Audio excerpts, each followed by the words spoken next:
Corona काल में किसान सम्मान निधि का फायदा किसानों को मिल रहा है। वीडियो कॉन्फ्रेंसिंग के जरिए प्रधानमंत्री ने इस किश्त को ट्रांसफर किया है किसानों के अकाउंट में और इस दौरान प्रधानमंत्री नरेंद्र मोदी किसानों से सीधा संवाद कर रहे हैं। आपको सुनवाते हैं। और इससे आपके जीवन में क्या अंतर आया? जी सर, ग्रेजुएशन करने के बाद हमने अपनी खेती में कुछ नया करने के लिए सोचा था, तो उसी समय माननीय मुख्यमंत्री जी के द्वारा गंगा यात्रा चलाई जा रही थी, जिसमें हमने भाग लिया और आप भी माननीय अटल घाट पर आए हुए थे तब। उसके बाद कृषि विश्वविद्यालय कानपुर में हमने माननीय मुख्यमंत्री जी और माननीय राज्यपाल जी का जो जैविक खेती का प्रशिक्षण चल रहा था उसमें हमने भाग लिया और वहां से हमने प्रशिक्षण भी लिया सर। और उसके बाद हमने सोचा कि अब हम भी जैविक खेती करेंगे, तो हमने यूपी डास्प और कृषि विभाग के अधिकारियों से संपर्क किया और उनसे हमने जैविक खेती की पूरी ट्रेनिंग ली, जिसमें उन्होंने हमको जीवामृत, घन जीवामृत, पंचगव्य आदि चीजें बनाना सिखाया और कैसे खेती की जाए ये सारी की सारी ट्रेनिंग दी।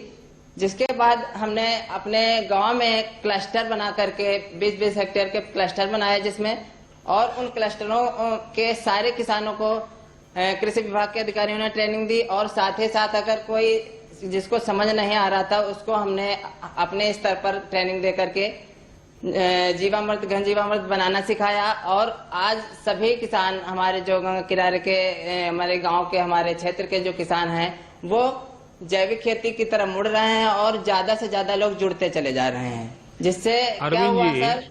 अरविंद जी सर, आमतौर पर आप लोग कौन सी फसल उगा रहे हैं और नमामि गंगे योजना का उसमें कोई परिवर्तन आया, कोई विशेष फायदा हो रहा है आपको? जी सर, खासतौर पर हमारे यहाँ काला नमक चावल, मक्का और ये आलू, गेहूं की फसलें होती हैं, जिसमें क्या है कि हमने एक एफपीओ भी बनाया हुआ है, जिसमें हम पैकेजिंग करते हैं ग्रेडिंग करा करके और उसकी ब्रांडिंग होती है। क्या भरा है उसमें, क्या भरा है? सर मूंगफली है। अच्छा जी सर। एक सुझाव दूं अरविंद जी।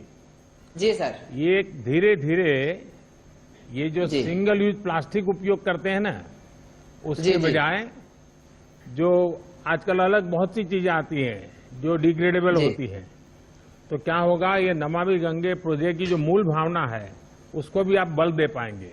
लेकिन मुझे अच्छा लगा कि दूर सुदूर इस प्रकार से उन्नाव में आप पैकेजिंग करके उस पर ब्रांडिंग करके आप अपनी जैविक चीजें बेच रहे हैं। हाँ, आगे बताइए। जी सर, इससे क्या लाभ हुआ है कि जो पहले जो विष युक्त खेती होती थी उससे बीमारियां अधिक बढ़ती थी और जो हम रसायन का प्रयोग करते थे वो सीधे जब बरसात होती थी तो बरसात के पानी के माध्यम से गंगा जी में मैया में पूरा जो जहर था वो चला जाता था। तो आज हम उसका प्रयोग नहीं कर रहे हैं, जिससे कि जो जहर है वो हमारे गंगा मैया में नहीं जा रहा है और हमारी गंगा मैया का जो स्वास्थ्य है वो सही चल रहा है सर। अरविंद जी सर, मुझे खुशी हुई कि आप पढ़ाई करने के बाद नौकरी की तलाश करने के बजाय सीमित जमीन होने के बावजूद भी ये नए तौर तरीकों से आपने इतनी बड़ा हौसला बुलंद किया, इतनी व्यवस्था खड़ी कर दी। और इतना ही नहीं, सबसे बड़ी बात यह है कि आप अकेले नहीं, आप सबको ये चीज में जोड़ रहे हैं, सबको सिखा रहे हैं। ये मैं सचमुच में आपकी बातें, आपका अनुभव सभी किसानों को प्रेरित करे ऐसी ताकत रखता है। अपनी आजीविका के साथ ही आप मां गंगा के प्रति भी दायित्व को समझ रहे हैं और कोई भी केमिकल का बहाव गंगा की तरफ न हो जाए, ये भी जैविक खेती के कारण संभव हुआ है। तो मैं आपको बहुत साधुवाद देता हूं। और कोरोना का कालखंड है, मैं यही कहूंगा कि कोरोना संक्रमण से बचाव के साथ साथ ये काम जारी रखिए और अपने परिवार का, बाकी गांव वालों को भी ध्यान रखने के लिए जरूर कहिएगा। धन्यवाद अरविंद जी, नमस्कार। नमस्कार। अब मैं आंध्र प्रदेश के अनंतपुरम जिले की श्रीमती एम वेणुगोपाल को आमंत्रित करूंगा, जो प्राकृतिक खेती के प्रसार की योजना की लाभार्थी हैं। इस योजना के अंतर्गत 4 लाख हेक्टेयर क्षेत्र प्राकृतिक जैविक रूप में विकसित किया जा चुका है। श्रीमती एन वेणुरमा जी। वेणुरमा जी नमस्ते। नमस्ते सर। मुझे बताया गया है कि आपने अपने हौसले और मेहनत से बंजर जमीन को ही और उसमें ही आपने फसल उगा दी। ये आपने कैसे किया? मैं समझता हूं कि देश भर के किसानों को ये आपका अनुभव बहुत काम आएगा और वे भी जरूर आपकी बातें सुनना चाहेंगे। तो बताइए वेणुरमा जी। నమస్తే సార్, నా పేరు అన్నరమ్మ. మీతో మాట్లాడేకి నాకు చాలా సంతోషంగా ఉంది సార్. నాకు గవర్నమెంట్ 4 ఎకరాలు ఇచ్చింది సార్. గవర్నమెంట్ అసైన్ ల్యాండ్ భూమి 4 ఎకరాలు ఇచ్చింది. అది 10 ఏళ్ల నుంచి బంజరు భూమి సార్. ఆ భూమిని ప్రకృతి వ్యవసాయం లాగా మార్చుకున్నారు సార్. नमस्कार सर, मेरा नाम मनोरमा है। मेरे को राष्ट्र सरकार वालों ने एससी असाइन लैंड 4 एकड़ जमीन दी है सर। वो तो पिछले 10 वर्ष से वो बंजर जमीन है, सूखा खेत है सर। దాంట్లో 2 ఎకరాలు ప్రకృతి వ్యవసాయం చేశాను సార్. ప్రకృతి వ్యవసాయం చేసి నేను 1 ఎకరాకి మూడు పంటలు పండించాను సార్. నవధాన్యాలు, వేరుశెనగ, కూరగాయలు 3 పంటలకే కలిసి నాకు పెట్టుబడి వచ్చేసి 27,000 అయింది. 1 ఎకరాకు వచ్చి 1,07,000 లాభం వచ్చింది సార్. ఎందుకంటే మాకు ఇది ప్రకృతి వ్యవసాయం ఎందుకు చేశామంటే మాకు వర్షపాతం తక్కువ ఉంది కాబట్టి ప్రకృతి వ్యవసాయంలో మార్చుకుంటూ మేము ఈ భూమి డెవలప్మెంట్ చేసుకున్నాం సార్. सर मेरे को 4 एकड़ जमीन है, सूखा जमीन है सर, पानी बहुत कम गिरता है। उसमें मैं वो बंजर जमीन को मैं ठीक करके पिछले 2-3 वर्ष से मैं 2 एकड़ जमीन में मैं प्राकृतिक व्यवसाय करती हूँ। तो प्राकृतिक व्यवसाय में मैं 3 फसल निकाल लेती हूँ सर। उसी प्रकार से मैं प्रकृति व्यवसाय में आगे बढ़ाती जाती हूँ सर। आपके वाणी में अनुभव दिखता है, क्योंकि आप बिल्कुल रुके बिना सुपर फास्ट की तरह अपना रूह बराबर बता रही हो। उसका कारण है कि आपका खुद का अनुभव ये बोल रहा है और इसलिए आपको सोचना नहीं पड़ रहा है और बड़े आत्मविश्वास से आप बोल रही हैं। मुझे लगता है यही आत्मविश्वास के कारण आपने ये बंजर भूमि को उपजाऊ भूमि में बदल दिया है। और मुझे बताया गया कि अब आप अकेली नहीं, कई हमारी आदिवासी बहनों को भी, आदिवासी किसान बहनों को भी आप इसमें जुड़ चुकी हैं। अब आप लोग मिलकर के काम कर रहे हैं, कैसे कर रहे हैं, क्या क्या काम करते हैं? ఆదివాసీ మహిళలకు మీరు ఏ విధంగా శిక్షణ ఇచ్చారు, ఏ విధంగా సార్ తీసుకుంటున్నారు? నేను ఒక ఎస్సీ ఒంటరి మహిళ సార్. నాకు పక్కన తాండాని ఉంది సార్. ఆ దాంట్లో 170 మంది గిరిజన మహిళలు ఉన్నారు సార్ మా వాళ్ళకి. నేను ప్రకృతి వ్యవసాయం నేను ఎట్లా చేశానో వాళ్ళని అట్లే నేర్పించి వాళ్ళని ప్రకృతి వ్యవసాయం నేర్పించే దిశలో తీసుకుపోయినాను సార్. सर मैं तो एक आदिवासी महिला हूँ सर, मैं अकेली महिला हूँ। तो मेरे बगल वाले गांव में 170 लोग आदिवासी महिलाएं हैं। उनको समूह के माध्यम से मैं किस प्रकार से मैं प्रशिक्षण लेके इनको प्राकृतिक व्यवसाय करती हूँ, उसी प्रकार उन सभी लोगों को भी प्रकृति व्यवसाय किस प्रकार से करना है मैं उनको शिक्षणा देती हूँ सर। वेणुरमा जी, मुझे बहुत ही इंस्पायरिंग लगा आपका ये सारा काम और मुझे विश्वास है कि देश के किसानों के लिए भी इस प्रकार से आत्मविश्वास पैदा करने वाले आपका अनुभव है। जब इंसान ठान लेता है तो वो क्या कर सकता है, इसका आपने जीता जागता उदाहरण पेश किया है। और प्राकृतिक खेती से हमारी आदिवासी माताएं बहनें महिला किसानों को जोड़ने का प्रयास भी ये बहुत ही सराहनीय है। मैं इस प्रयास के लिए आपको और सभी महिला किसानों को आदरपूर्वक नमन करता हूं। बहुत बहुत धन्यवाद आपका। धन्यवाद। अब मैं मेघालय के रिबोहाई जिले के श्री रविस्टर खरमुनपुर को आमंत्रित करूंगा, जो कि उत्तर पूर्व क्षेत्र के जैविक उत्पादन हब के रूप में विकसित करने की योजना के लाभार्थी हैं। इस योजना के अंतर्गत अब तक लगभग 80,000 हेक्टेयर क्षेत्र उत्पादन से लेकर विपणन तक की संपूर्ण मूल श्रृंखला के रूप में विकसित किया गया है। श्री रविस्टर जी।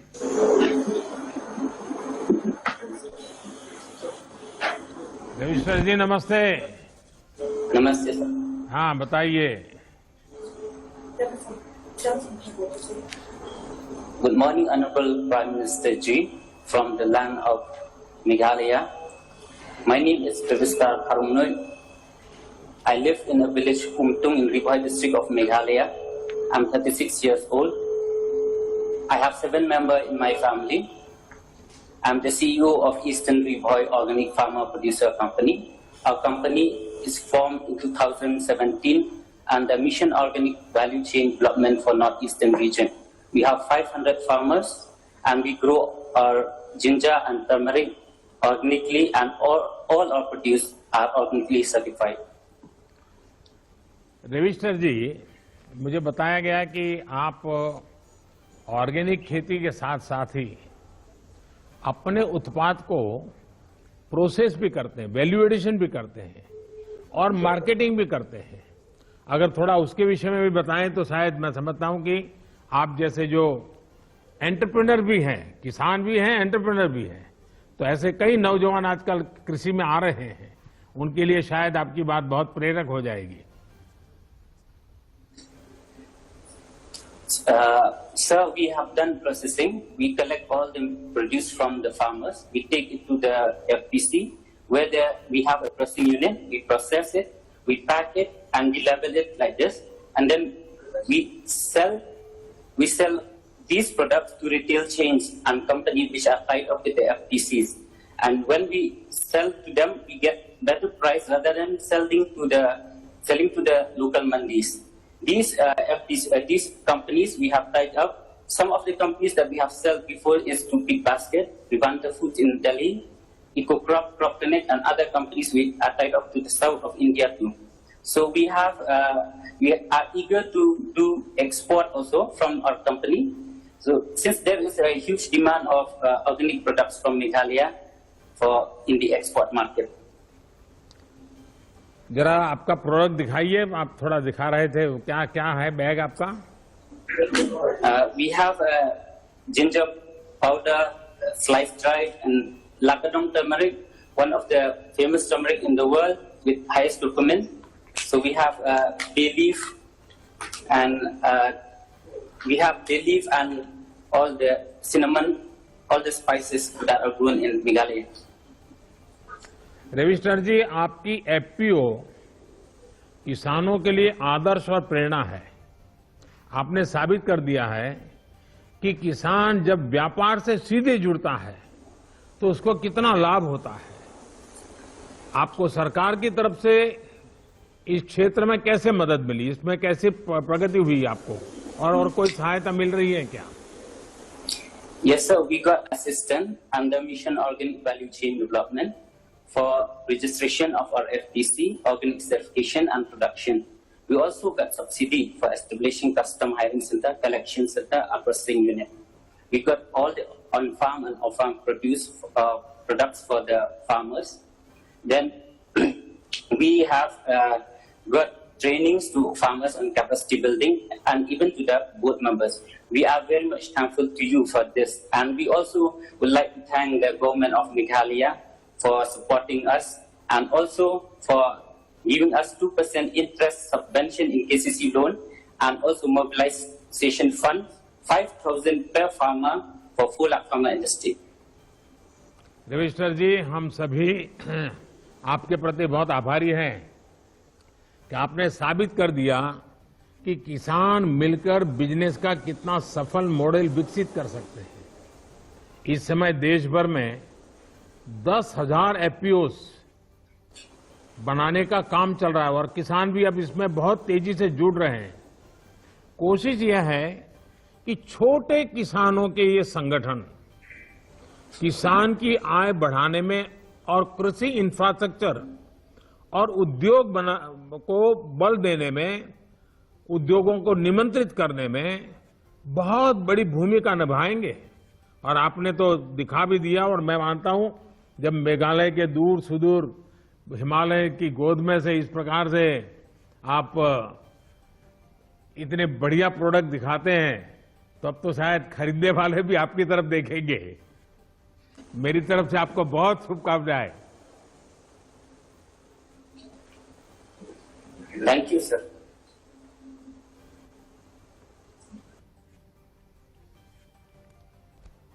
श्री पैट्रिक को आमंत्रित करूंगा। कार निकोबार और उस द्वीप समूह के ऐसा पहला देश का क्षेत्र है जहां 14,500 हेक्टेयर को लार्ज एरिया सर्टिफिकेशन के अंतर्गत प्रमाणित किया गया है, जिससे यहाँ के किसान अपना उत्पाद जैविक रूप में बेच सकें। श्री पैट्रिक जी।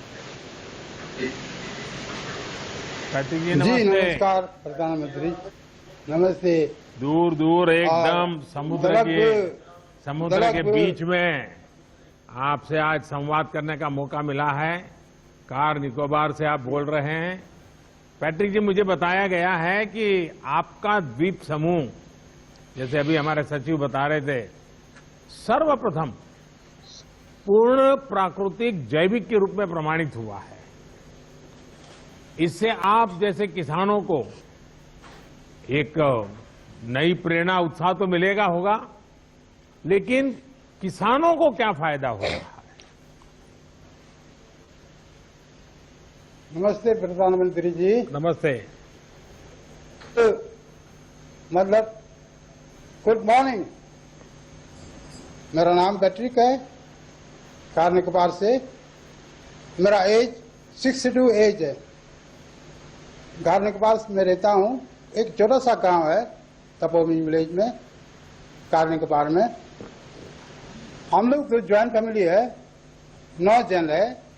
एक ही साथ में हम लोग रहता है, एक ही साथ हम लोग रहता है, ज्वाइंट फैमिली। उसमें कोई डाउट नहीं है। मेरा साथ मेरा बीवी, मेरा बच्चा, मेरा भाई लोग, मेरा बहन, मेरा बाप बहन सब रहता हूँ। हम लोग एक ही साथ में काम करता है, एक ही साथ में हम लोग काम करता है। हम लोग ऑर्गेनिक का खेती का काम भी करता है बहुत अच्छा से। वो बचपन से ऑर्गेनिक का ही काम करता है। मैंने कभी देखा नहीं कि हम लोग यूरिया का कभी इस्तेमाल करता नहीं। और हम लोग सब आलू, निकोबारी आलू डालता हूँ, मलयाला आलू भी डालता हूँ, नारियल भी डालता हूँ, पेंटिनस भी डालता हूँ, जो भी फल हो, केला फल और सारा सब्जी हम लोग उगाता है। सारा सब्जी जैसा लौकी, जैसा भिंडी, जैसा बैंगन सब उगाता हूँ। इसी में बहुत खुश है। लेकिन इसी बारे में हमको बहुत कुछ भी लगा। क्यों? निकोबार के अंदर में, निकोबार और ननकोबरी साइड में हम लोग 3 साल का बजाय 2 महीना में हम लोग का सर्टिफिकेशन का डिक्लेयर हुआ। इसी में आपको बहुत धन्यवाद है, बहुत शुक्रिया। इसी में हम लोग को बहुत फायदा होगा। हम लोग भी ब्रांड ब्रांडिंग कर सकता है, लेबल भी कर सकता है और दिल्ली तक भी बेच सकता है। जो भी नारियल तेल सब चीज डाल सकता है। तो इसमें हम लोग का आमदनी बढ़ेगा और वासी भी बढ़ेगा निकोबारी लोग का। इसी में बहुत अच्छा लगा। इसी में बहुत अच्छा लगा। हम लोग भी इसी में आपको भी बहुत मदद मिला कि आपको 2004 महीना में हमको मिलता है। अभी 6 महीना में मिलता है, 6 बार हम मिला है। जो 2000 आप बेचता है, इसी में बहुत मदद मिलता है, काम आ जाता है। इसमें हम सीट भी खरीदता है, क्योंकि निकोबार में कभी कभी सीट नहीं मिलता, तो मिलन में सीट मंगा के इधर हम लोग मंगाता है। और ऑर्गेनिक का कार्ड भी का काम आता है, उसमें काम निकल जाता है। और दवाई भी बनाता है, ऑर्गेनिक दवाई भी बनाता है, सब ऑर्गेनिक है। क्योंकि ऑर्गेनिक तो अच्छा है। ऑर्गेनिक तो पैट्रिक जी ओरिजिनल है एकदम। वो खाने में बहुत मिलता है। पैट्रिक जी, जी मैं आपके चेहरे की खुशी बराबर अनुभव कर रहा हूं और जी बहुत खुश है। किसानी के सिवाय भी 2 चीजें मेरे बहुत ज्यादा अपील कर गई। आज जब आधुनिक पीढ़ी माइक्रो फैमिली की तरफ जा रही है, ऐसे समय आप बड़े गौरव के साथ संयुक्त परिवार खेती में कर रहा है, संयुक्त परिवार खेती में काम कर रहा है, संयुक्त परिवार खेती में ये बार बार आप बोल करके परिवार के संयुक्त परिवार का जो बता रहे हैं, ये सुनकर के बहुत अच्छा लग रहा है।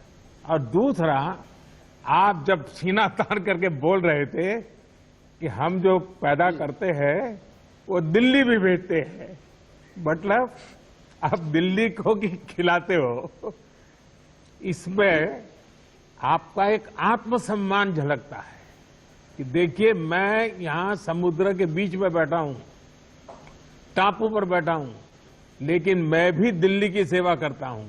ये जो आत्मसम्मान और गौरव है ना, यही सबसे बड़ी पूंजी है।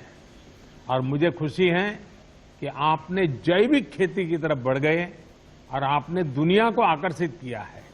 मैं आपको बहुत बहुत बधाई देता हूं। और हमारे देश में आज भी अनेक ऐसे क्षेत्र हैं जहां प्राकृतिक कृषि होती है। हमारी कोशिश है कि ऐसे सभी द्वीप, जनजाति क्षेत्र, पहाड़ी क्षेत्र और रेगिस्तानी इलाके जहां प्राकृतिक खेती हो रही है, उन्हें सर्टिफाइड जैविक इलाकों के रूप में विकसित किया जाए। पैट्रिक जी, आप मेरे कहने पे एक काम जरूर कीजिए। आप अपने अनुभवों का लाभ अपने साथी किसानों को भी दीजिए, जिससे उनका भी फायदा हो।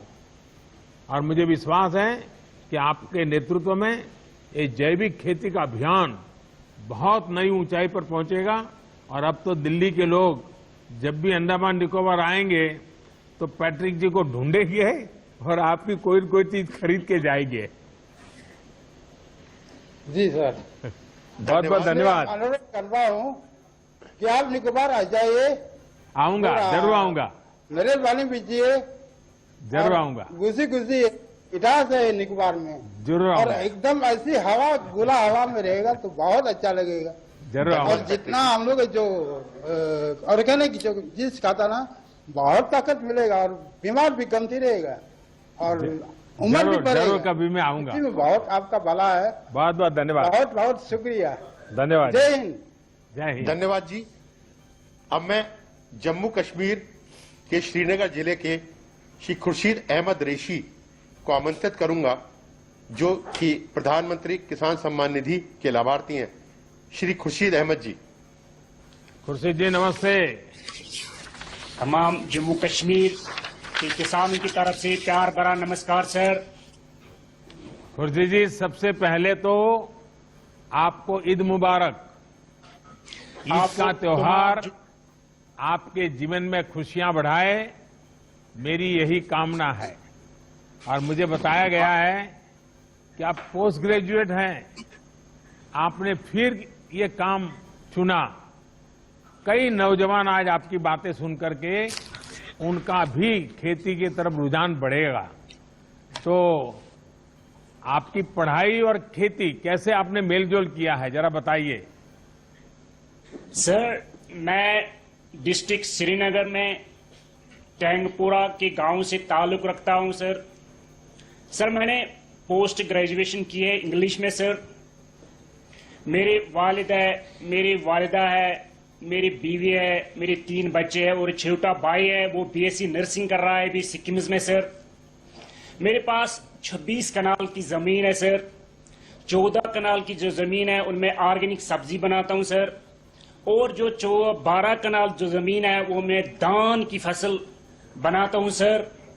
मैं ऑर्गेनिक सब्जी इसलिए बना रहा हूं सर क्योंकि पहले हम ट्रेडिशनल सब्जियां बनाते थे, उसमें कुछ आता नहीं था सर। जब हमने नौकरी की तलाश की तो नौकरी हासिल नहीं हुई, तो मैंने डिपार्टमेंट ऑफ एग्रीकल्चर से, जो concern department of agriculture Jammu Kashmir का है सर, वहां से मैंने ट्रेनिंग ली है, वहां से मैंने एजुकेट किया है। फिर मैंने सोचा कि मैं क्यों न अपनी जमीन की तरफ जाऊं, तो मैं अपनी तरफ जमीन की तरफ गया, तो मैंने ऑर्गेनिक सब्जी बनाई सर। मैं एक्सोटिक सब्जी ज्यादातर बनाता हूं सर, उसमें है कैप्सिकम, ब्रिंजल है और कुकुम्बर है सर, ग्रीन चिलीज है सर। उसमें मैं इन ये सब्जियां जयंती है, परशुराम जयंती भी है, आज अक्षय तृतीया का भी पावन पर्व है और मेरी तरफ से देशवासियों को ईद की भी मुबारक।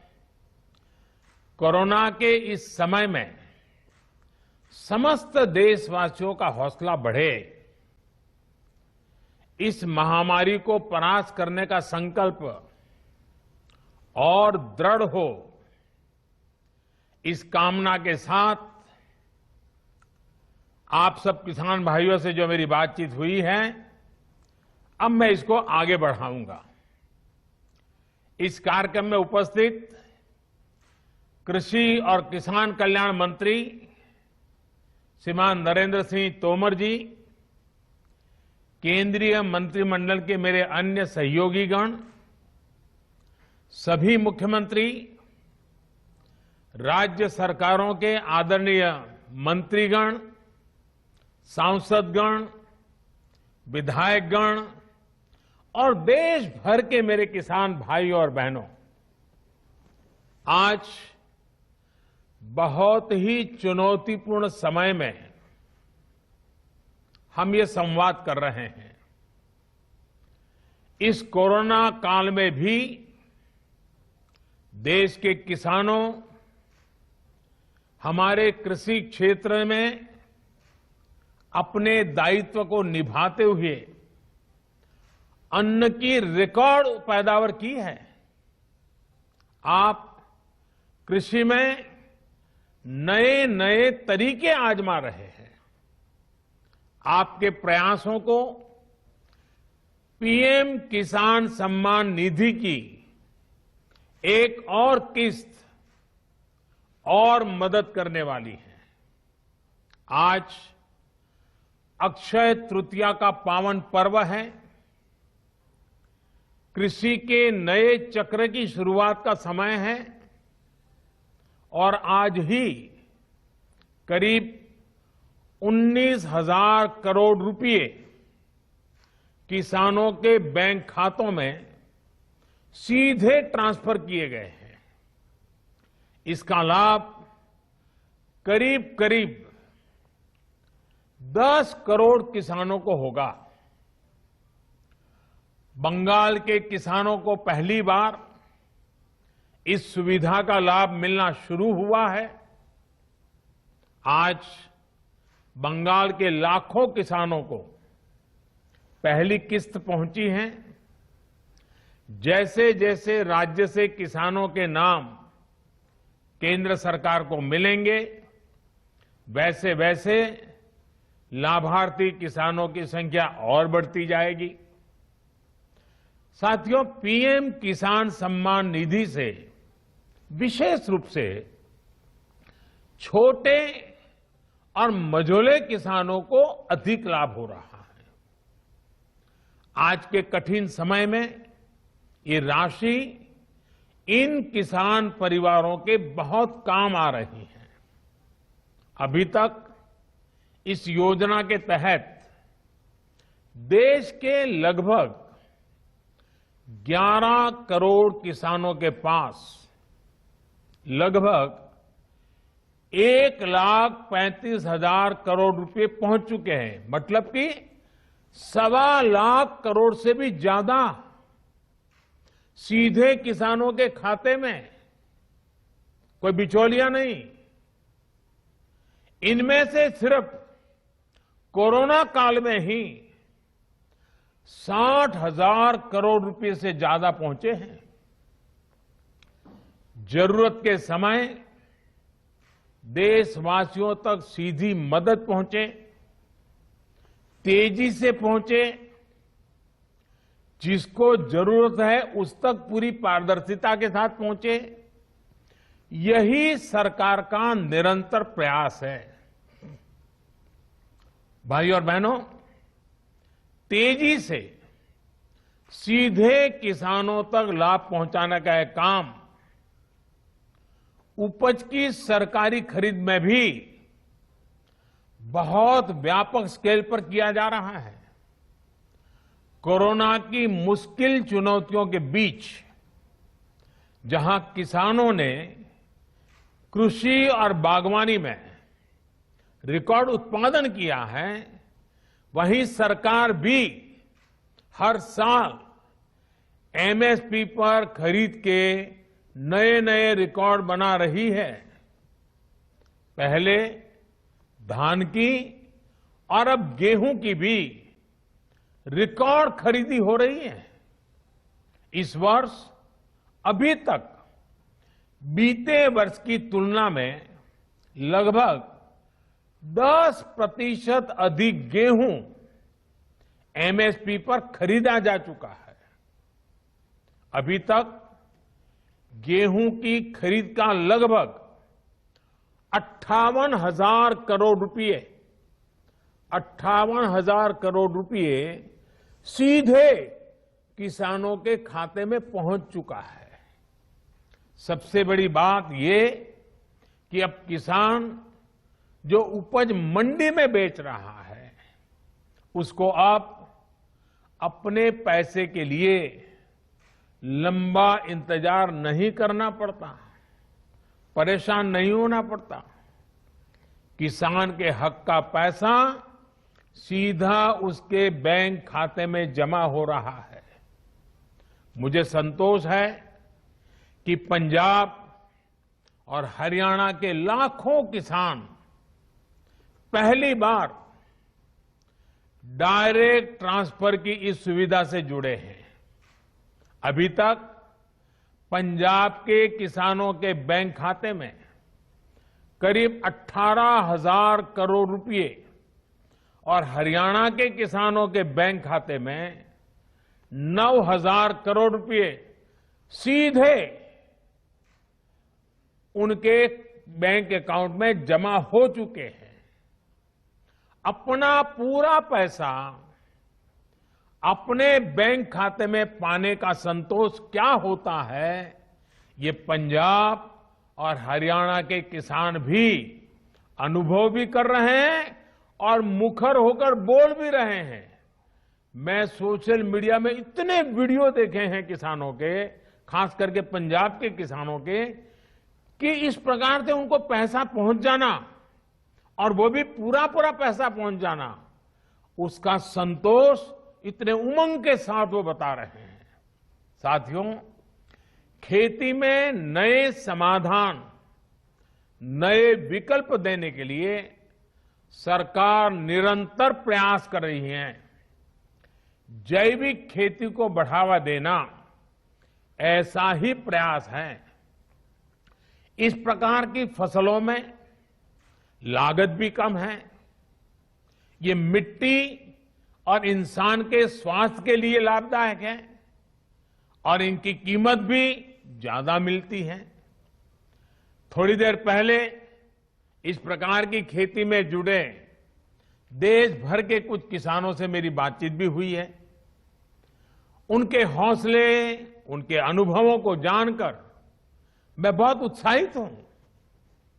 आज गंगा जी के दोनों ओर करीब 5 किलोमीटर के दायरे में जैविक खेती को व्यापक स्तर पर प्रोत्साहित किया जा रहा है, ताकि वो जो खेत में उपयोग किया गया केमिकल है, बारिश के समय जो पानी बह करके गंगा जी में न चला जाए और गंगा जी प्रदूषित न हो, इसलिए गंगा जी के दोनों तट के 5-5 किलोमीटर करीब करीब ये जैविक उत्पादक को विशेष बल दिया जा रहा है।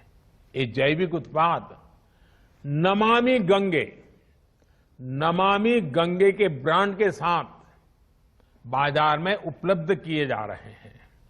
इसी तरह भारतीय प्राकृतिक कृषि पद्धति को उसको भी व्यापक स्तर पर प्रोत्साहित किया जा रहा है। इसके साथ साथ सरकार की यह निरंतर कोशिश है कि छोटे और सीमांत किसानों को बैंकों से सस्ता और आसान ऋण मिले। इसके लिए बीते 1.5 साल से किसान क्रेडिट कार्ड उपलब्ध कराने का एक विशेष अभियान चलाया जा रहा है। इस दौरान 2 करोड़ से ज्यादा किसान 2 करोड़ से ज्यादा किसान क्रेडिट कार्ड जारी किए गए हैं। इन कार्ड्स पर किसानों ने 2 लाख करोड़ रुपए से ज्यादा का ऋण बैंकों से लिया है। 2 लाख करोड़ रुपए। इसका बहुत बड़ा लाभ पशुपालन, डेयरी और मछली पालन से जुड़े किसानों को भी मिलना शुरू हुआ है। अभी हाल ही में सरकार ने एक और अहम फैसला लिया है और मैं चाहूंगा कि मेरे किसान भाई बहनों को ये सरकार के निर्णय से खुशी होगी, उनके लिए ये बहुत लाभकर्ता होगा। सरकार ने निर्णय किया है कि कोरोना काल को देखते हुए केसीसी ऋण के भुगतान या फिर नवीनीकरण की समय सीमा को बढ़ा दिया गया है। ऐसे सभी किसान जिनका ऋण बकाया है वो अब 30 जून तक ऋण का नवीनीकरण कर सकते हैं। इस बढ़ी हुई अवधि में भी किसानों को 4% ब्याज पर जो ऋण मिलता है, जो लाभ मिलता है, वो लाभ भी चालू रहेगा, मिलता रहेगा। साथियों, गांव का किसान का कोरोना के विरुद्ध भारत की लड़ाई में बहुत बड़ा योगदान रहा है।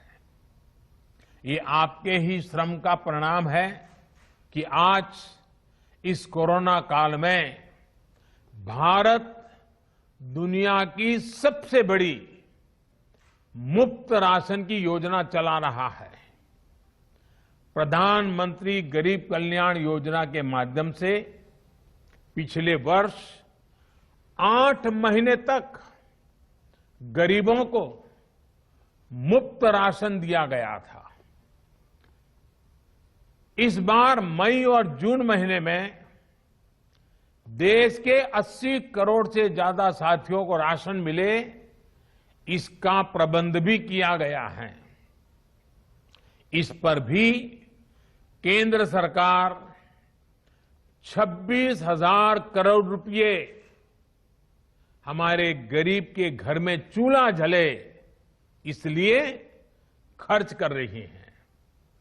मैं राज्य सरकारों से आग्रह करूंगा कि गरीबों को इस राशन के वितरण में कोई परेशानी ना आए, ये सुनिश्चित करें। साथियों, 100 साल बाद आई इतनी भीषण महामारी कदम कदम पर दुनिया की परीक्षा ले रही है।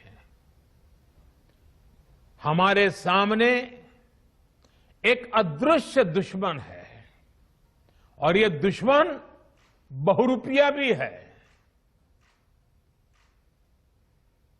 और इस दुश्मन के कारण, इस कोरोना वायरस के कारण हम अपने बहुत से करीबियों को खो चुके हैं। किसानों से खेती के सिलसिले में बात करने के बाद प्रधानमंत्री नरेंद्र मोदी ने कोविड-19 का जिक्र किया और कहा कि देश हारने वाला नहीं है, हम हिम्मत नहीं हारेंगे। कोरोना हारेगा, हम जीतेंगे जरूर। हमारा दुश्मन अदृश्य है, इसलिए तकलीफ हो रही है और इस तकलीफ को मैं महसूस भी कर सकता हूं। देश की हर भावना का मैं सहभागी हूं और बहुत जल्द हम इस जंग में जीतेंगे। इन्हीं तस्वीरों के साथ छोटा सा ब्रेक।